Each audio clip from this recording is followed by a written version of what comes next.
warahmatullahi wabarakatuh. Corona berbeda dengan COVID-19.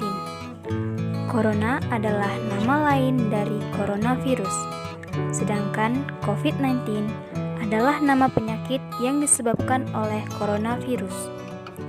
Hubungan matematika dengan COVID-19 terletak pada perhitungan matematika dengan berbagai pemodelan.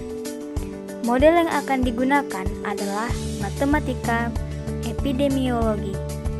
Matematika epidemiologi adalah model matematika yang bisa memakai kompartemen dinamis, stokastik, mikro atau makro simulasi, dan sebagainya. Memproyeksi tentang perkiraan penyakit dalam jangka pendek maupun panjang, serta menilai intervensi yang paling mungkin untuk membantu mengendalikan penyakit.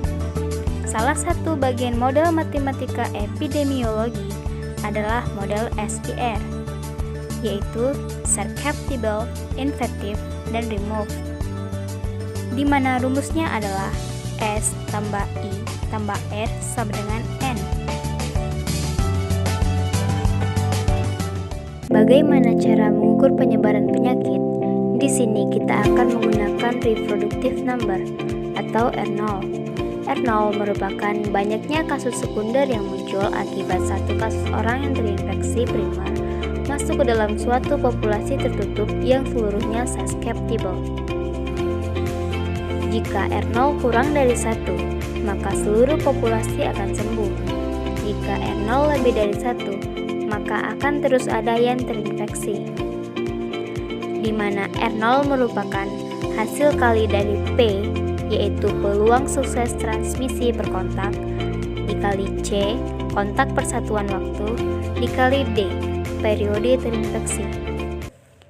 Infeksi akan hilang jika R0 kurang dari 1, dan menjadi epidemik bila R0 lebih dari 1.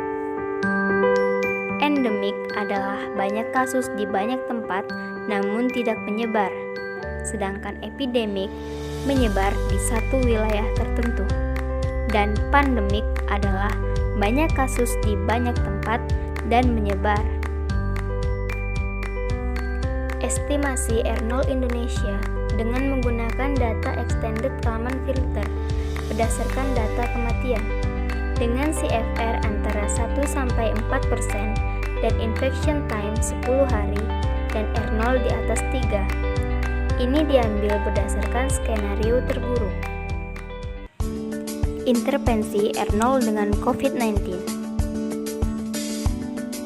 Dalam strategi mitigasi, memperlambat penyebaran, tapi angka reproduksi tetap di atas 1, misalnya 1, sekian. Tujuan utamanya agar rumah sakit dapat menampung yang memerlukan. Epidemi selesai apabila hampir seluruh penduduk terinfeksi dan terbentuk kekebalan kelompok. Sekitar 50% populasi diam, dengan cara menutup sekolah dan perguruan tinggi dengan pembelajaran daring, menghimbau penerapan social distancing, menghimbau kerja dan ibadah dari rumah, melarang aktivitas kelompok yang besar. Sedangkan strategi suspensi menekan laju penyebaran agar angka reproduksi langsung di bawah 1. Laju penambahan kasus baru akan terus berkurang hingga akhirnya penyakit hilang dari masyarakat. Setelah penyakit hilang, ada kemungkinan terjadinya gelombang 2, 3, dan seterusnya. Sekitar 90% populasi diam dengan cara menutup sekolah dan perguruan tinggi, menghimbau penerapan social distancing, menghimbau kerja dan ibadah dari rumah, melarang aktivitas kelompok yang besar, menegakkan peraturan dengan mendenda pelanggar, pembatasan toko, kantor, usaha hanya untuk keperluan esensial. Berikut adalah simulasi mitigasi dan suspensi. Dengan strategi mitigasi, jumlah kematian bisa berkurang, tetapi masih tinggi. Durasi epidemik bisa lebih lama. Puncak kasus aktif bisa lebih rendah, kebutuhan ICU juga lebih rendah. Harapannya, imunitas kelompok terbentuk dan gelombang kedua tidak terjadi. Dalam strategi suspensi, angka kematian bisa rendah, durasi epidemik sangat singkat, puncak kasus lebih cepat dari mitigasi, kebutuhan ICU juga rendah, tetapi resikonya tetap ada gelombang 2, 3, dan seterusnya. Tidak ada yang tahu kapan COVID-19 ini akan berakhir. Jika kita tidak bisa memastikan presentasi populasi yang diam, apakah mencapai 50% atau 90%?